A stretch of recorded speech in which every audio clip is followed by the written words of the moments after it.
Well, including ours, but including Qatar. Here, I think we would echo those sentiments entirely, and that has, I like to think, has been the case for the most part. Most people here, Hassan Antawaldi and his team, have all been very open in that respect. But I think it is time, is it not, now for us to talk about football?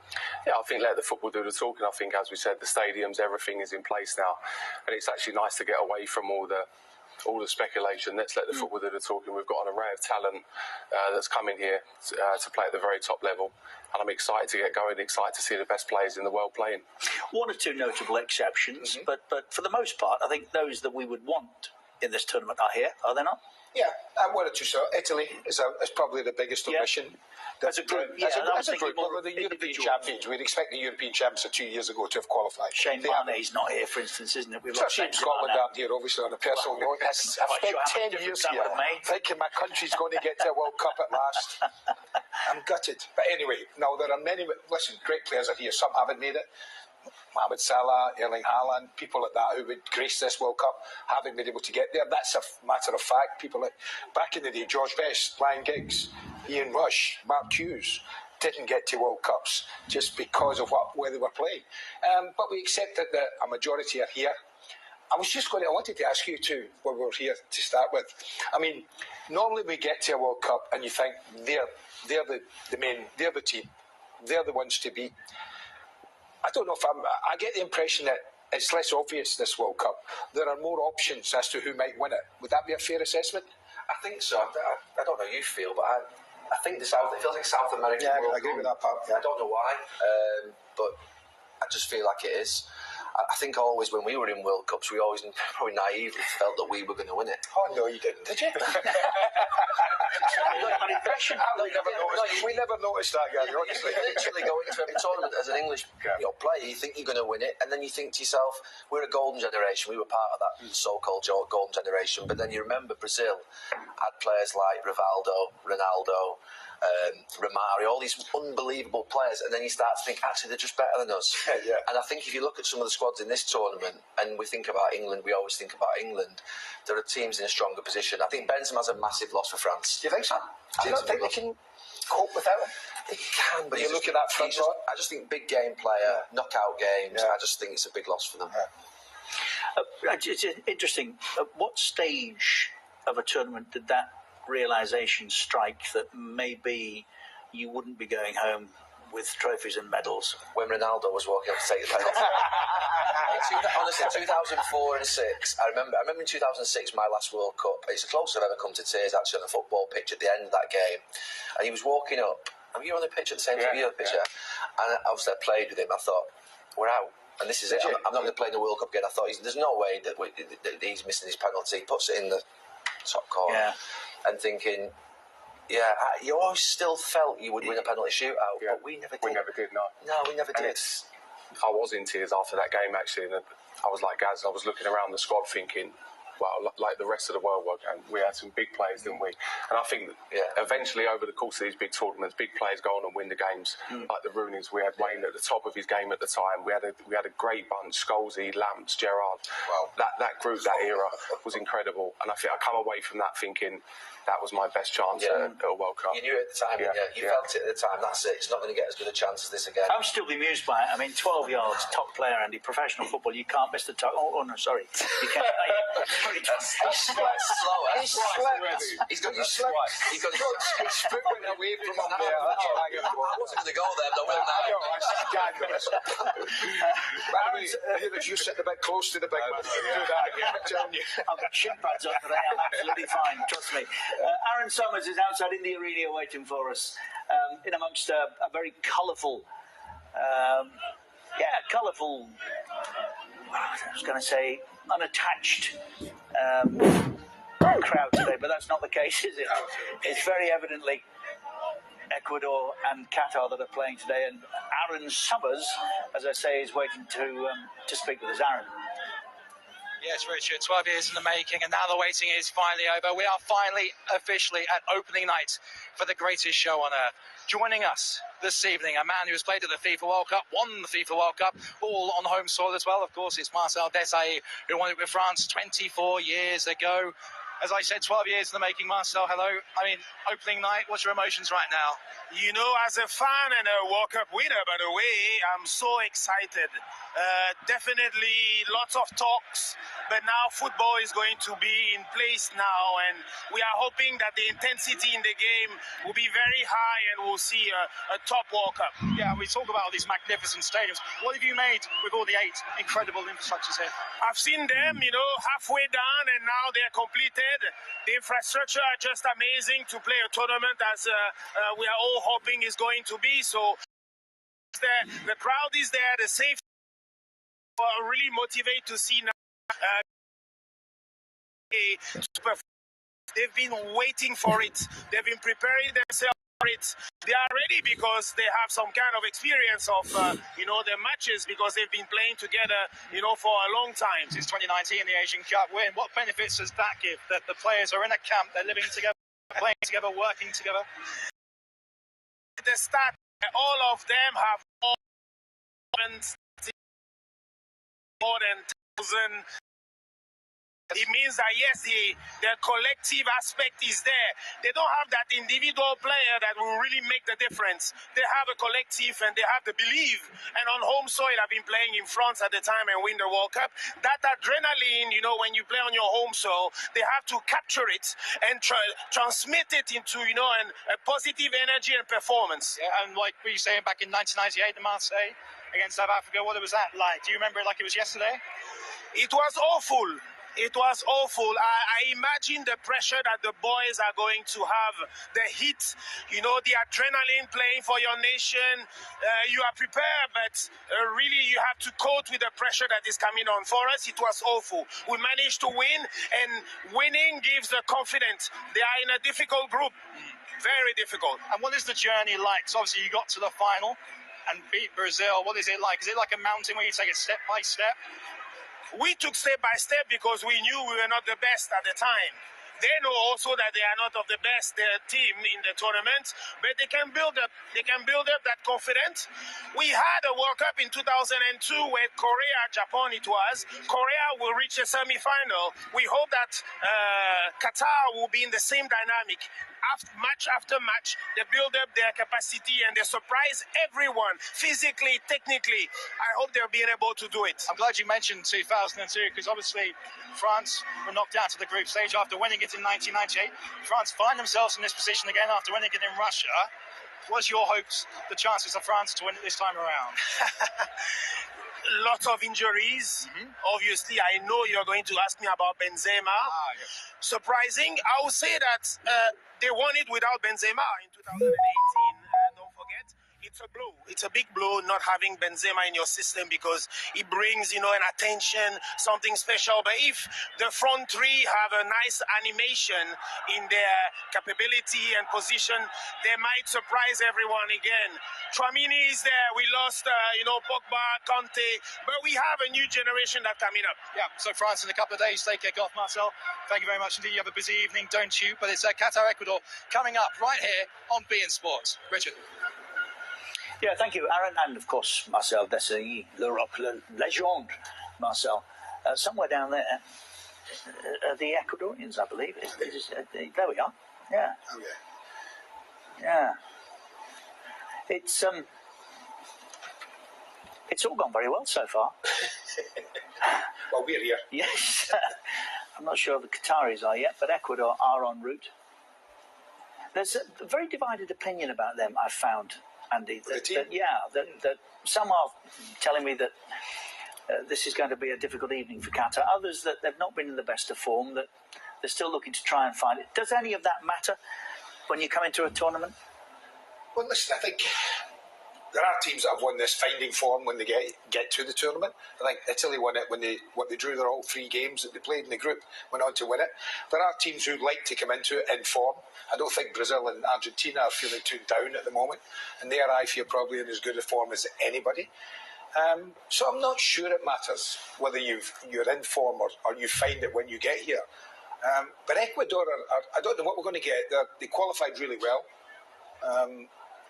It's a tough group, the South American one. They've done well, but from talking to people, I get the impression this is a side that it's going to be 4 years down the line, it'll be much better. It's quite a young side, basically, and it needs a little bit of experience, but listen, I don't think it'll be easy for Qatar. If you're not informed, Gary, do you convince yourself that it's a good thing to come into the tournament not playing well and that you'll get better, or are you conning yourselves? You'd rather hit the ground running? You do need to hit the ground running. I think the pressure for them is that they have to win this game to progress in the group, with the other two teams, Senegal and Holland, so that's adds a little bit more pressure to them. I think that when I played in the World Cup for the first game, I was incredibly nervous. The most nervous I think I've ever been in a football match was my first game in the World Cup. I can remember it to this day, and I think it was the second game in '98, so a little bit Romania. We lost. I didn't play in the first game against Tunisia, and I just remember being incredibly nervous. And I think those Qatari players. Did we lose to a late pen? We did, I think, something like that. Yeah. But Qatari, I can see it now. Was it left-hand side of the box? Very late on. Reckless challenge. See, left-sided, wouldn't you? Different tournament. But I'm thinking about the Qataris. All that preparation for 5-6 months, and the nerves and anxiety and thrill that they must be feeling now is unbelievable. Do you think thrill? Because when you're talking, I'm interested. As I said, this is all of a sudden very different, isn't it? This is another level. This is the World Cup. And you're the hosts. It's an out-of-body experience, I think, for the player. Their bodies will have never felt like they're going to feel in that tunnel before they go out today, I don't think. That's how I felt going out into a World Cup game. But I do think with that lack of experience in World Cups, that could serve them well as well. So they could catch Ecuador a little bit cold early on. I expect the first game, like you're saying there, as a player and individual, you come into these games going, you want to start well. Everything's a little bit cagey. Everyone's kind of, feeling each other out. I think if Qatar come out here and start really well, they could possibly catch them. Yeah. Let me do you think this is a game, when you look at the group, touched on the group, the other two, Senegal and Netherlands, is this a game that both these coaches must be sitting there thinking, we need to win? Yeah, I think absolutely. It's a good thing. Good thing for us. Yeah, it's a good thing, I think, because both of them, I think, will think that they have to win. Any point in the game, if it's a draw, I think if they think they're going to progress, they've got to go for the win. Particularly Ecuador, I think they'll have to take risks. You? I think and if that's the case, do you come out all guns blazing, or do you, even though you're actually accepting of the scenario, got to win, you don't have to win in the first minute, do you? No, you definitely don't. I think it's easy saying that from the studio. It's a different feeling. We've played in them. Yeah. It's really different. Like I said, as an individual, you want to start well. You don't want to make a mistake at this big stage. A lot of responsibility on these guys' shoulders today. So in terms of who might win, we turn to the experts, of course, and get thoughts, or you can do as beIN Sports did this week and go to the animal park at Al Khor, and there's a couple of pandas down there that are rated. Stay with me. That are rated for their football knowledge, and every game, these two guys are going to make a prediction about the winner.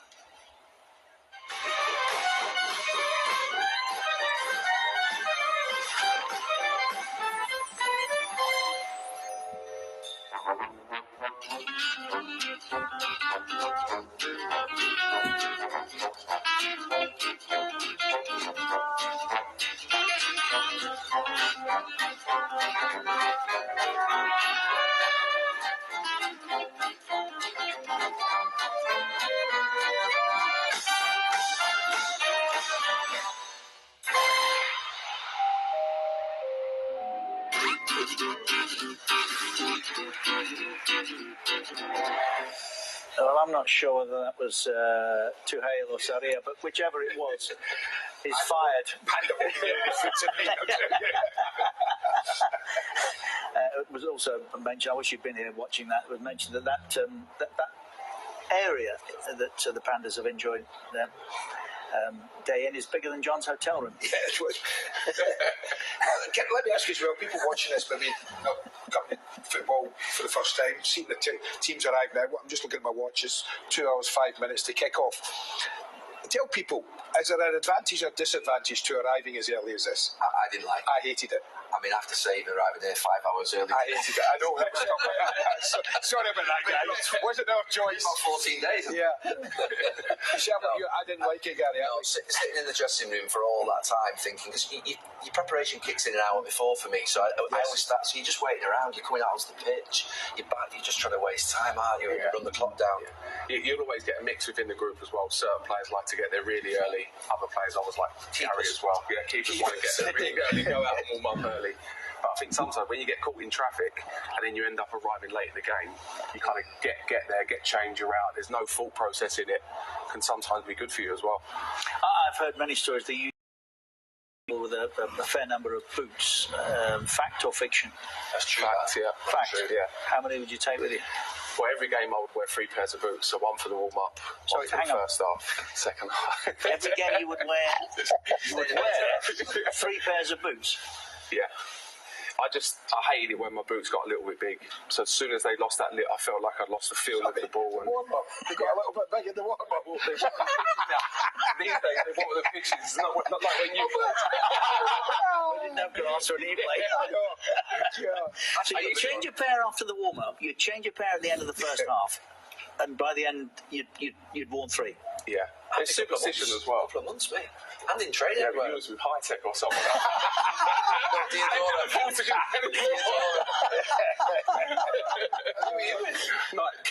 So you would take delivery of new boots on a match-by-match basis? Yeah. Wow.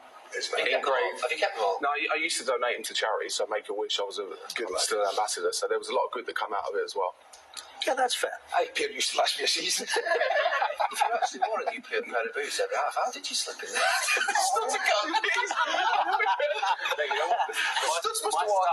My studs for that fight for all games were like 15 and 14, which were like as big as you could go back in the day. So 15 mil. I still look at those boots and go, yeah, why? Oh yeah. Yeah, thanks for that, mate. You didn't hear Gary made reference again, I think, to the European Cup final, wasn't it? That when your foot went. Yeah, thanks. To be fair, it was wet that night. It did. It just come down, didn't it, after extra time. And well, the same happened. Were you boys there in Portugal? Both of you? Yeah. The first penalty shootout when. Yeah. We were told earlier that day that the spot was loose. Oh, it was terrible, yeah. Well, do you remember we trained there the night before? And we'd done a couple of penalties, and it was like... I don't remember that. Do you not? No, but I would have practiced. David, it was really... Was it David put the first one over, wasn't it? Well, they did miss, yeah. Bex missed, yeah. That was really bad. I took one, and I was actually aiming that way, and it hit the bobble and went straight down the That middle. wouldn't be the first time that happened, would it? Well, I scored that one.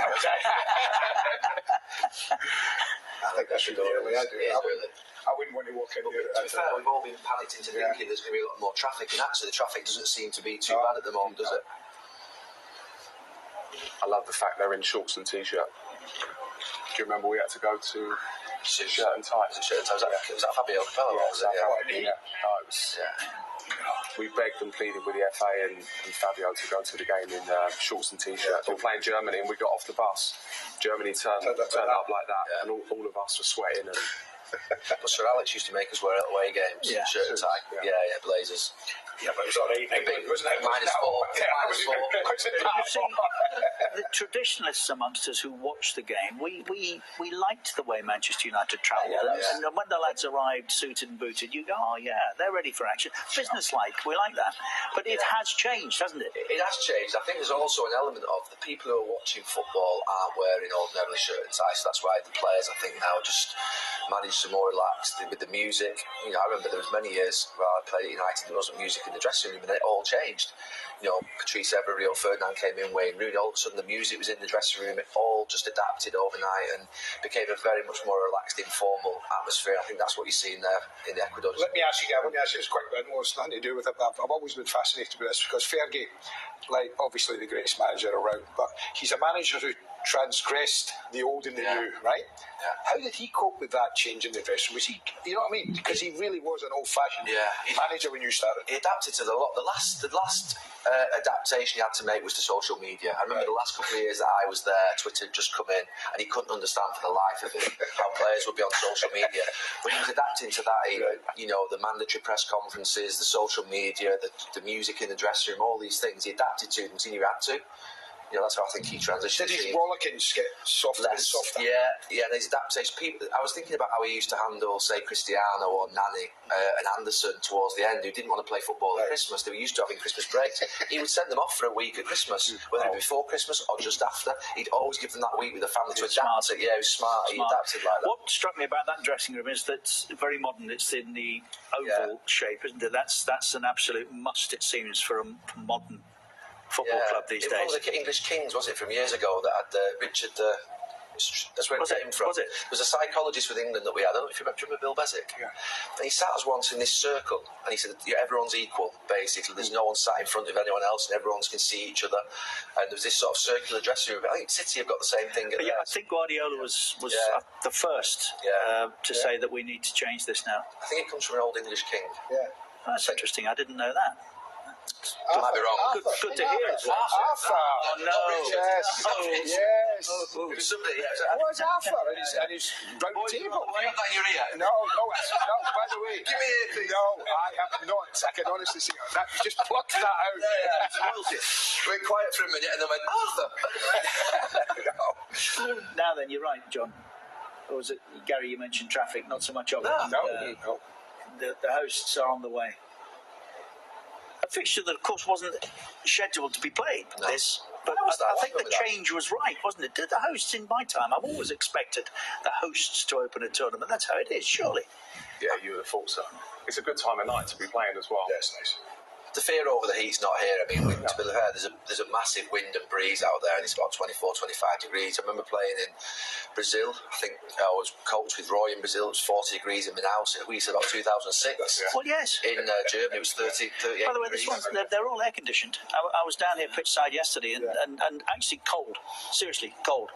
I don't know if it'll be working tonight or not. I think the breeze, Andy, we call it shamal locally, don't we? Just critical. They have to get the pitches wet. They have to get the pitches moist, because I think if they can get the pitches moist, the temperature's good, the football should be good. I always think the pitch is good, the temperature's good. It'll be interesting to see the water, wouldn't it? Yeah, they should do. Because I think, Keep an eye on that. that was the worst one, the sticky pitches where the ball wouldn't travel, and then you get a poor game of football. So I think it's really important to get that water on the pitch. Yeah, which is a very good point, well made, because maybe it is a bit early, but I would have expected to have seen it be watered by now. The host might want it dry.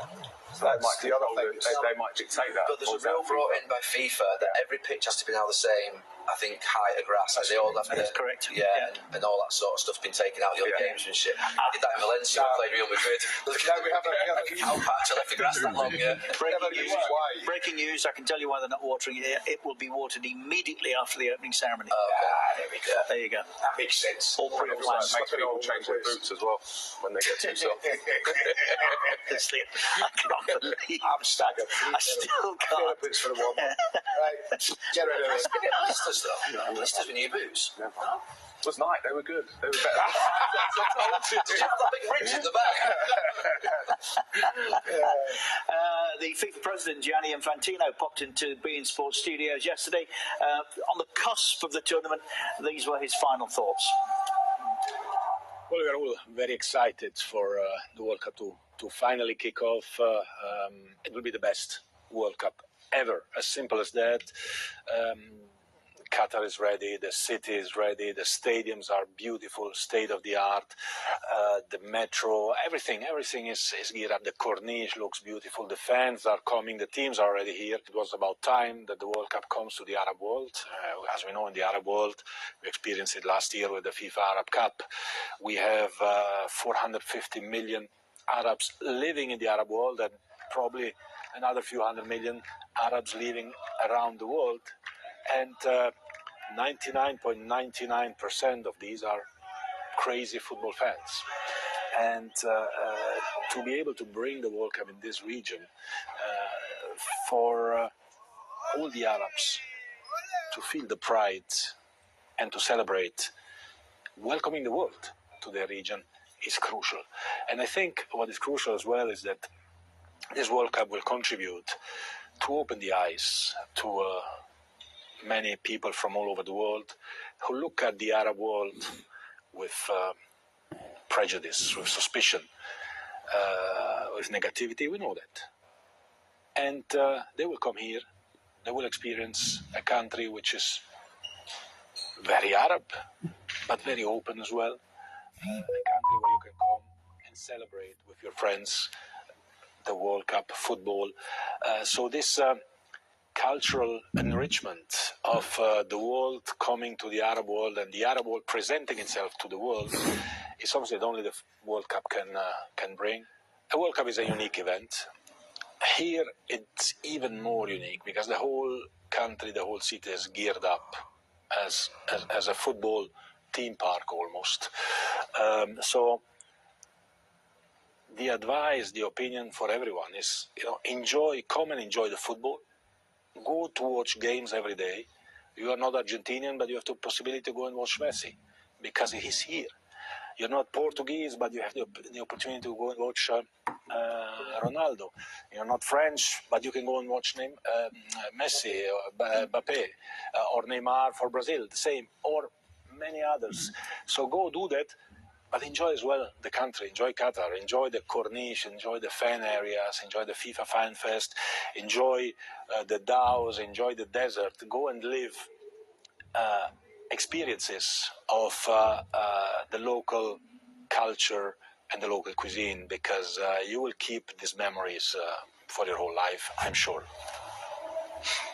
Yeah, so many things that he said there he's right about. One of them being that there's been some criticism of this state, this country, that it's not a football hotbed. Well, let me tell you something. As someone who's lived here with Andy for the best part of the last decade, it is. And what I've always argued, Andy, and that's with, it'd be interesting to hear what Gary and John think about it, but I've always felt that we moved to a place whereby big teams play big matches outside of the borders of their own country, and that doesn't deny the right of a supporter to watch them. It means you take your team to the place of others who support Manchester United as strongly as they do in this part of the world, and they get the opportunity to see players real time, and that's different when you see the guys, you boys, come and play. Manchester United have got more fans outside of Manchester than they have within the city. Yeah, look, I've travelled all around the world playing with Manchester United, to the Middle East, to the Far East, to Asia, to Africa, to Australasia, and there's no doubt we should be taking football all around the world. I mean, he's a terrible face for football, that guy. Some of the things he said yesterday were inappropriate and shouldn't be said by him. He should be statesman-like. He should be bringing people together. He's the global representative of football, not answering to one or two nations, which he seemed to be doing yesterday. He's got to rise above it. I'm sick of these leaders like Johnson, like Trump, like Infantino, like Blatter, who, to be fair, they don't unite. They divide. All their language is about division. Even though they try and think that they're bringing people together, they're not. And I have to say, some of his language yesterday about I'm a migrant worker, I am disabled, is an absolute scandal. He shouldn't be using that type of language. He shouldn't be using those phrases, in my opinion. And to be fair, I think FIFA is a poor representation of what football is, which is a beautiful game enjoyed by communities in Brazil, to Bury, to Bolivia, to Peru, to everywhere. And I have to say, I think FIFA needs to clean up its act. It's been bad for so long, and my personal feeling is with Infantino that he's directly he's putting himself back in power again. It looks like for another 4 years. There's no transparency. There's no independence. Yes, there has been a vote to return to the president's role in the last 24 hours. That's football. That's football's problem. It's representative of sort of the hierarchy and elite and rich in life. We've got to have independence. We've got to have we've got to have a democracy. It elects himself back into a position, and then he's the worst face, I think, to try and present a Middle Eastern, an Arab, and a Muslim in a Qatar World Cup. So for me, I'm not a great fan of Infantino. Ultimately, I'm going to say that, and I don't think he represents world football very well. It is worth pointing out at this stage that Gary and I have had this conversation already this afternoon, and we're in opposite corners. As I think I have been with much of what Gary has had to say. Sadly, we don't. That's where I want to be in opposite corners. That's exactly where I'd like to be. Sadly, we don't have the time now to expand this conversation. But I understand where you're coming from, but of course the counter argument is that very briefly, and I'll make it short. Can I make my point brief back as well? Yeah.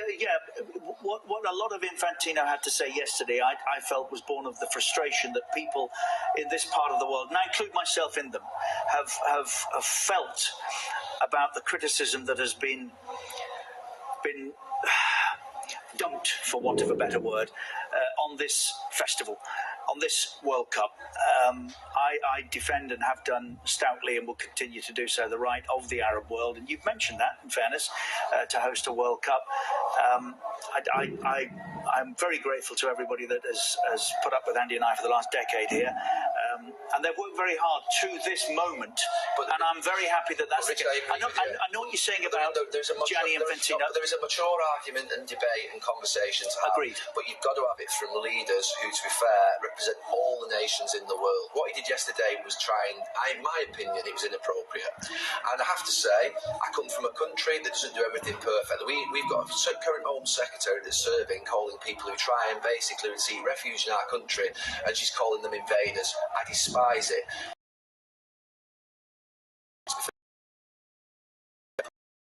We can't have a mature debate through football. What I love about football is that football brings to the table. Sectors in the world bring these things to the table.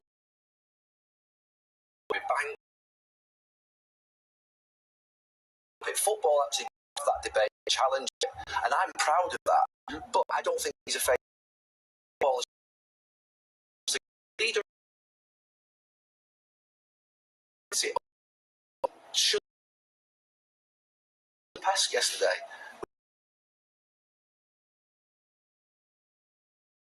Or we can't keep listening to these types of leaders in positions of power. We absolutely have to be in a country that has basically some of the practices that are consistent across the Middle East. But we're not always perfect in England. No. We're terrible in England at certain things. We're terrible. I hate certain parts of our society with Brexit and with how we treat immigrants in our country. It's terrible. It's terrible what we do. That's where you and I from the same political debate. I understand the mature debate that you're asking for. I hope we do have time to have during the course of this World Cup. Well, yeah, but we've got other things today, and I don't want to really get. I don't want to get bogged down on that, but I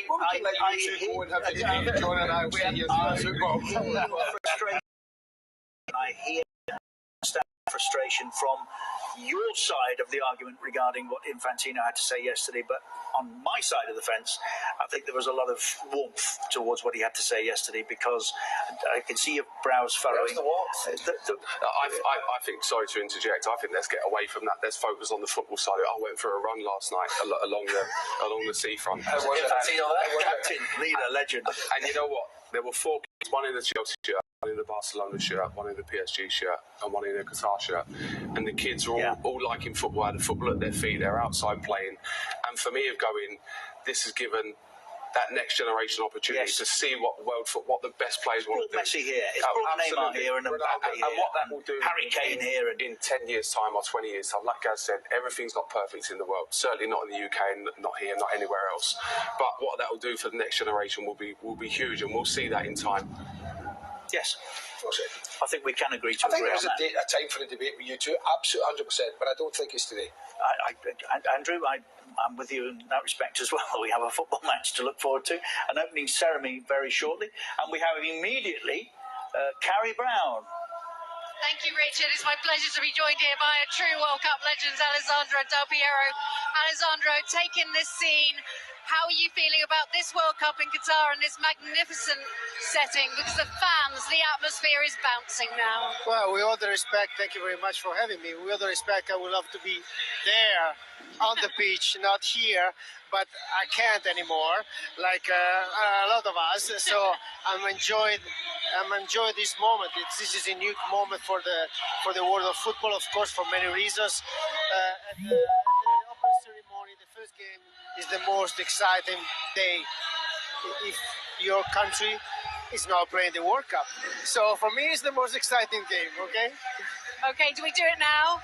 How upsetting for you that Italy are not here after winning the Euros. It's heartbreaking for us all. We're missing the sights of Chiesa on this pitch. I don't know what to tell you. I mean, we were still recovering from the last World Cup that we didn't get in. And now we have this blast of the Euros that we want to say, okay, we are back in the building.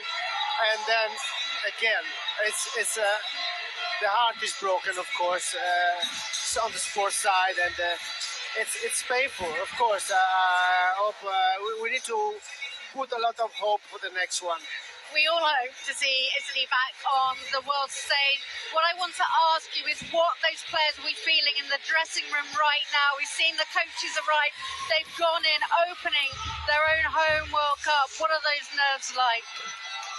Well, I think all your life comes in those minutes before you get in. And I'm not talking also about your sports life as a professional football player, but I'm talking generally speaking, the people that is around you, the people that help you to reach that, the people that hate you, the people that, are talking about your performances and what is around you. So that is a unique moment. And for the Qatar team, is more unique as well because they play home. Not a lot of football players that have this opportunity. For example, I didn't have this opportunity, so having your World Cup in your home, it's priceless. And they're going to be a lot nervous. Emotional side is going to be a huge game for them. We all remember one of the best goals scored in World Cup football, your beautiful goal coming from nowhere in the final moments to get you into the semi-final. And that iconic image after those penalties of you holding the World Cup. What does it mean to have that World Cup in your hand? I don't know exactly to explain you what does it mean. I mean, it's more than a cup, than a winning goal. If you're a striker, you live for the goal. But no, it's more. You really feel complete in that moment. You feel, wow, it's happening to me for real. I've been all through this journey for this amazing moment. Everything seems that you fly, and that you are floating in the sky. And this is still going. I mean, I'm enjoying it. I have to ask you, a Juventus legend, your longest-serving, highest-scoring player of the club, your reaction to a former Juventus player, Ronaldo, his interview, his imminent, apparently, departure from Manchester United. How is he handling the end of his career? Your thoughts and your advice for him, because it's very hard when there's stars like you to see the end of a career. Well, I don't know why he did that in that way. For me, it's too much. But for sure, he went all in. He went all in, talking about another kind of... he put all the pressure on him now. And this is his last World Cup. Maybe he thought about that. And of course, he was facing a very unique situation for him. He never, nobody put him, in a challenge situation like, oh, you might play, you might not. Maybe I'll put you in for 10 minutes or not. This is not Ronaldo way to think the football for himself. So it's a new situation. I hope we're gonna perform well to the World Cup. I don't like to see Ronaldo and Man United that are very close to each other in this situation. I don't like to see it. I'm not happy about that. But sometimes this is how things go. So I wish both of them a good luck to find a nicer solution than this one. Well, he's sure to start on this stage. We can't wait for the opening ceremony. I just caught you bopping to Coldplay. I caught him. So we're ready to enjoy the opening ceremony for back to you in the studio. Yeah, thank you very much, Carrie. Everywhere you look right now, there is someone of that stature. Not just players that we were discussing on the pitch that we've all come to watch, but those who have previously entertained us are milling about off the pitch. And what always fascinates me is the guys. Yeah, we've all got our favourites, but Gary, there's one of your favourites. He's the first player I ever asked to swap shirts with. They give us lessons in Europe in the early days, in the sort of mid-90s, with Del Piero, Boksic, Deschamps, Ciro Ferrara, Zidane. It was the most incredible teams I've ever played against, but he was playing directly on that left-hand side of a front three against me, and I was mesmerised by his quality, his intelligence. He's a brilliant player. I used to think he played the game in a great spirit as well. Did you give him a kick? No, he was one of those that played away from you. No, so he made you feel like it was a good game, but actually, we got tackled on him. Never got near him. Did he ask for your shirt back? Or? No, it's a Phil Devils. They've timed it better, haven't they? You'd have thought the local intelligence that. Yeah. So, an hour and a half before? Hour and 3/4? Hour and 3/4, that's not bad. Still slightly early though. Yeah, but they look like they've had a slow journey in, like they've enjoyed it on the way. Well, the journey that they've made to this point has lasted about 6 months. Yes. Well, in actual fact, Richard, the journey the country's made has lasted about 12 years. I mean, they set their stall out when they got this, with the Aspire Academy and everything. But preparation by this team for this tournament. This team is a lot of this team are 32, 31, 30 years of age who have been in this group for a long time, and everything has been geared to this day for this game, for the opening game. And I agree with Gary when he was talking about nerves. I mean, these guys must be feeling more nervous than anybody. The pressure on them is horrendous. And I just hope they can cope with that. I mean, they've coped all right in the Asian Cup. They won that 2 years ago, 2018. Yeah. And they were terrific when they beat the likes of Korea, Japan. In very difficult political circumstances. Yeah, it was. Let's not forget that. There was a blockade on then, yeah, as well. Conceding just the one goal along the way. It was a fantastic performance. Yeah. You mentioned Aspire. We have a fitness coach at Manchester United under Carlos Queiroz, Volta de Salvo. And Volta's been the director of performance and football at the Aspire, and still is to this day. So in terms of fitness, I can vouch for him 100%. He was 2 years at United with us. He's been working with the team closely. They'll be fit and they'll be ready. And I have to say, the one advantage I think they have is that they're a club side. They're not an international side. They're a club side. Yeah, it's a very good club side. They can go away for 6 months basically. Yeah. Play all over the world. Get games in as much as you can. Yeah. Train. Get yourself ready. Well, I see a group of them recently. I was on holiday in Dubai and they were there training. And I said, like, with the World Cup coming, you're pulling it back now. The trainer was like, no, we're training as hard as we've ever done. This is a once-in-a-lifetime opportunity. I think there's a model. I mean, South Korea were referenced before. I think South Korea have got more talented players, obviously. But I think they did something similar before their home World Cup and did very well out of it. And it is a massive advantage for them to have been together for so long. It has to be. Do you think we should mention that no host has ever lost the opening game? I don't think you should. No host has ever lost the opening game, no. Only South Africa have failed to come out of the group. Correct. But I'm not sure they'll lose. No, I'm not sure. I'm not sure they'll lose. Ecuador have struggled to score I'm goals. not predicting it. No, that's a fact. I don't want it. Yeah, that's it. No, we don't want it. No, obviously not for the country, no. I mean, they're different than changing rooms and aren't they? Yeah, a little slightly better. That looks like somewhere you'd like to go and party and disco, isn't it? Is disco still a word? Is that TVs above them as well? Is that TV screens at the top? Is that the names on there? That looks like digital screens with names on, is it? Or what it is in stark contrast to Selhurst Park. It's funny how you talk about how the game's changed. Richard and I were down at the touchline yesterday. We're walking past the dugouts.